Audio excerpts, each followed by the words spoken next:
da consciência negra, que é novembro, né? O 20 de novembro, ele foi uma data criada, pensada pelo movimento negro unificado na década de 70. Oliveira Silveira, que foi um poeta, um militante do movimento negro que lançou essa ideia.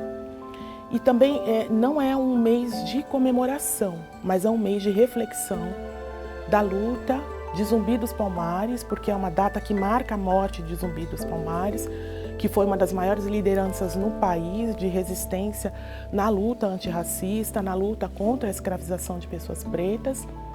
E é uma data para a gente pensar ações que perpassem o ano todo. Os 365 dias do ano precisam ser pautadas ações antirracistas. E uma ação antirracista, ela não necessariamente precisa ser um projeto de lei, claro, é importante também, né? Mas a gente pode adotar ações antirracistas, inclusive as pessoas não negras, no nosso dia a dia, por exemplo.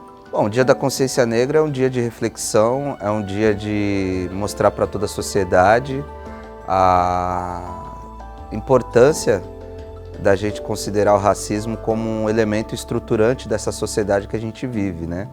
Então é uma ideia, é um conceito, é uma proposta de sociabilidade que pensa um mundo sem racismo, né? Se a gente for pensar a origem do termo, a gente remonta à África do Sul, na luta contra o Apartheid. Um estudante sul-africano, Steve Biko, né, foi a primeira pessoa que pensou esse termo, essa definição. E ele diz que é uma forma da gente se organizar, da gente se unir contra o racismo e contra todas as opressões que o racismo nos traz, né? A consciência negra é para nós, né, do movimento negro, para nós pessoas pretas, e que não deveria ser só para nós, mas para todos, né? É uma questão de você poder estar em todos os lugares, né? A consciência negra hoje aqui no Brasil é a luta por igualdade, por oportunidades, é a luta por direitos. Há anos nós vem lutando aí por poder ter um espaço dentro da sociedade, no trabalho, no emprego, na escola, na educação, né? Na comida. Então a consciência negra é isso, é combater uma coisa que ainda está muito enraizada no nosso país, que é a questão do racismo. Nós estamos aí no século XXI já e nós não conseguimos combater o racismo. Brasil, país onde mais de 50% da população é negra. País onde essa mesma população ocupa mais de 70% dos índices de violência letal. País que noticia que a cada 23 minutos um jovem negro é assassinado em seu território. Esses são alguns números que mostram que nós precisamos ter a consciência de um assunto que é muito importante: o racismo. O racismo, enquanto uma estrutura de poder, né? E ele é uma tecnologia, como bem diz a Djamila Ribeiro, tem uma fala que eu achei muito interessante, que ele é uma tecnologia de poder, porque ele tem método e tem técnica. Então ele perpassa todas as dimensões sociais, por isso que não dá para dizer que existe racismo, por exemplo, no sul do país e não existe na região norte, por exemplo. Por ser uma estrutura de poder, por ser uma base, ele perpassa todas as dimensões sociais. Então a gente tem racismo nas escolas, nas universidades, na economia, nos bancos, né? Nos hospitais, na saúde pública.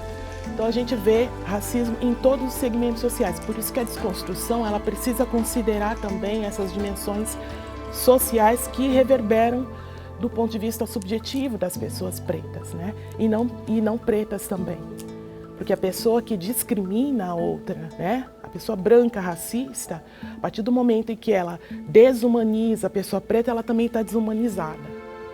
Então, ela também precisa rever as suas questões, as suas dificuldades de aceitação. Há pouco mais de 100 anos, éramos um país onde ser preto era sinônimo de ser escravo. A raça inferior que nasceu para servir. E ainda hoje carregamos resquícios do que aconteceu. Não importa em qual estrutura da sociedade as pessoas estejam, e as pessoas enquanto agência, né? As ciências sociais elas trabalham esse binômio. agência e estrutura. Então todos nós somos agência dentro das estruturas. Então não importa a agência ou a estrutura, o racismo se manifesta e a gente acaba reproduzindo ele, né? Então é importante a gente entender que em todos os nossos comportamentos, microcomportamentos, a gente precisa considerar o racismo como um elemento estruturante dessa sociedade.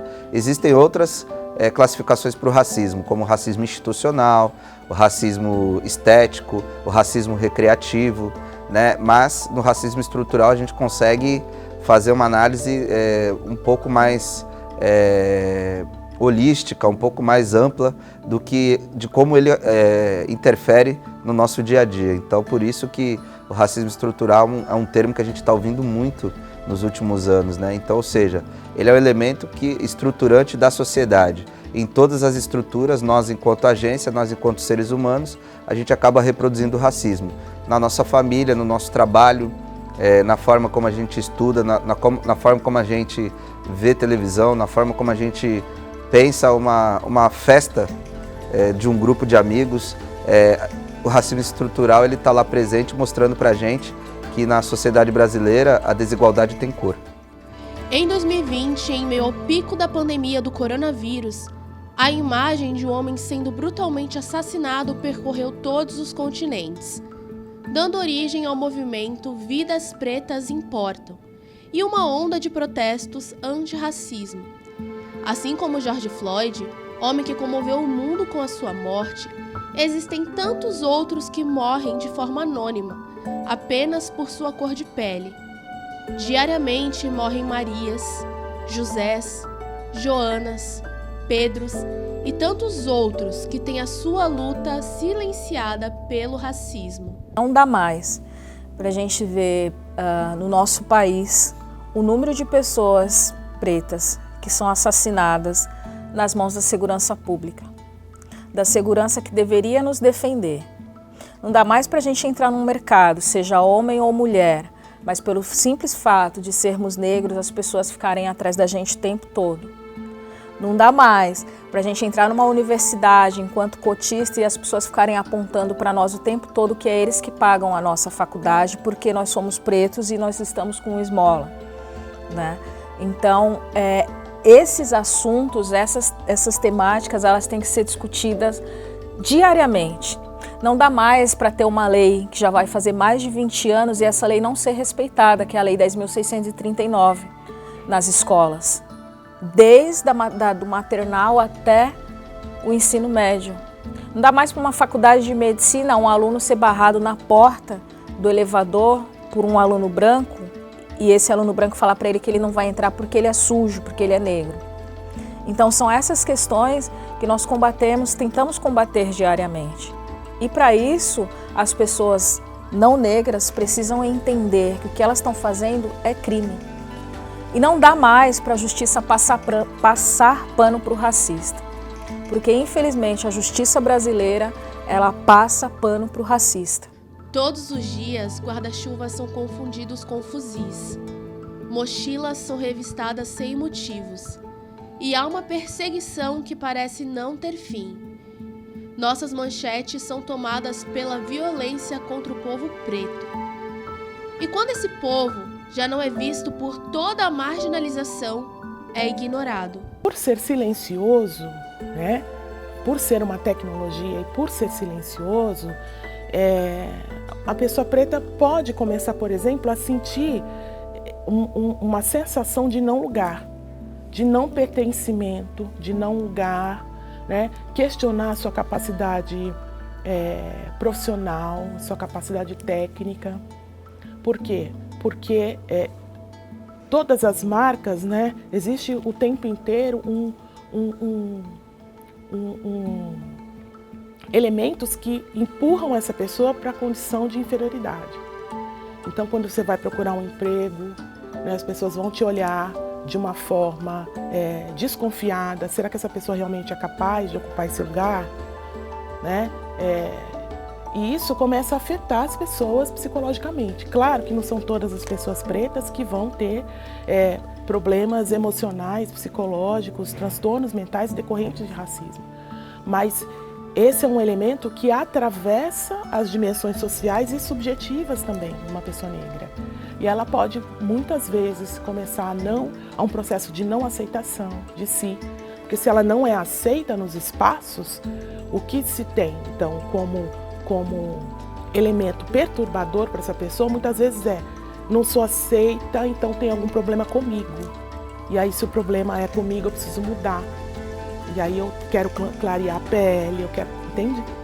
Então, são muitos elementos que podem fazer com que uma pessoa tenha problemas sérios, psicológicos, com relação principalmente a uma ideia sobre si que não condiz com a realidade, que é uma ideia que é absorvida pelo externo, né, que é atravessa a pessoa, e ela começa a se questionar inclusive muitas vezes a própria existência.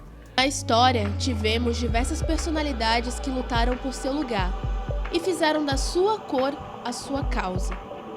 Zumbi dos Palmares, Dandara, Martin Luther King, Nelson Mandela, Rosa Parks. Esses e muitos outros inspiram pessoas em todo o mundo. Eles já se foram, mas suas lutas ainda não acabaram. Hoje, além de termos essas grandes personalidades, também nos inspiramos em pessoas como a Letícia, o Júlio e a Paloma, que continuam perseverando em prol dessa causa que é tão importante.